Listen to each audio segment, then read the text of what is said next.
How to turn off the YouTube shared controls notification. This tutorial shows you how to stop this alert from appearing when your phone links with another screen. First, open the YouTube app on your device. After that, tap on the U icon at the bottom right. From there, tap on Settings. At this point, tap on Notifications. In the next step, look for an option related to shared controls or general notification categories if it's not listed separately. Following this, toggle off the relevant option to stop these alerts. Once done, if the notification keeps appearing because your phone stays linked to a TV or another device, go back to the main YouTube home screen instead. From here, tap on the cast icon usually shown at the top of the app. At this stage, tap on Disconnect if your device is currently linked to a TV or shared session.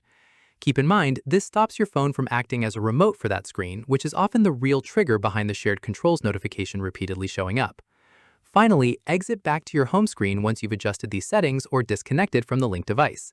And that's it. If this guide helped you turn off the YouTube shared controls notification, give it a like, subscribe for more Android tutorials, and tap the bell icon for updates. See you in the next one.